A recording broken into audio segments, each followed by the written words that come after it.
పెద్దపులి సుమారు వారం రోజులుగా జిల్లాలో పలు ప్రాంతాలతో పాటు రాజమండ్రి సిటీకి అతి సమీపంలో సంచరిస్తుందని ప్రజలందరూ అప్రమత్తంగా ఉండాలని వైఎస్ఆర్సీపీ కాంగ్రెస్ పార్టీ జాతీయ అధికార ప్రతినిధి రాజమండ్రి మాజీ ఎంపీ మార్గాన భరత్ రామ్ కోరారు.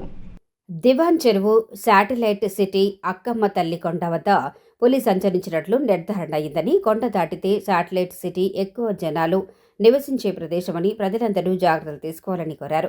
ఈ మేరకు ఆయన అక్కమ్మ తల్లి కొండ ప్రాంతానికి విచ్చేసి అక్కడ విధులు నిర్వహిస్తున్న అటవీ శాఖ, పోలీస్ శాఖ అధికారులను పులి వివరాలు అడిగి తెలుసుకున్నారు. పులిని త్వరగా బంధించే విధంగా ఏర్పాటు చేయాలని విజ్ఞప్తి చేశారు.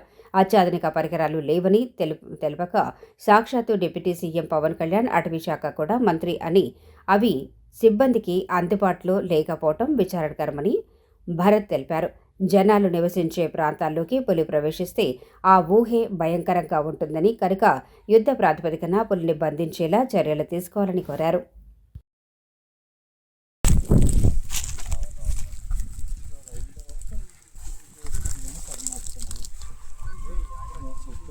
ఇప్పుడు స్థానికంగా రాజమహేంద్రవరానికి అతి సమీపంలో ఈ రోజున పెద్ద పులి సంచారం కనబడింది. నిన్న రాత్రి చూస్తే లాలా చెరువు అంటే ఇంకా రాజమండ్రి సిటీ కింద లెక్క.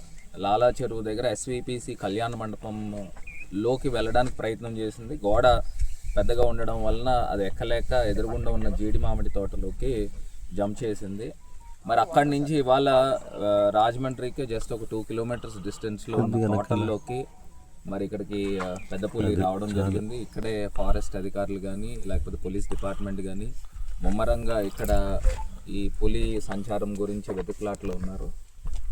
ఏది ఏమైనప్పటికీ కూడా ప్రజలందరూ కూడా చాలా అప్రమత్తంగా ఉండాలి. ఎందుచేతనంటే ఈ అక్కమ్మ తల్లి గుడి ప్రాంతం అంటే ఇది కొండ ప్రాంతం. ఆ కొండ ప్రాంతం దగ్గరకు వచ్చింది మార్నింగ్ టైంలోని. ఆ కొండ దాటితే శాటిలైట్ సిటీ, అక్కడ ఎక్కువ జనావాసం ఉండే ప్రాంతము. మరి జిల్లా కలెక్టర్ గారికి కూడా తెలియపరిచే అంశం ఏంటంటే, మీరు ఆటోస్ ద్వారా కొంత మైక్ ఇది పెట్టి పిల్లల్ని ఎవరిని కూడా బయటికి పంపించకుండా ఇళ్లల్లోనే ఉంచే కార్యక్రమం చేయాల్సిన అవసరం ఉంది.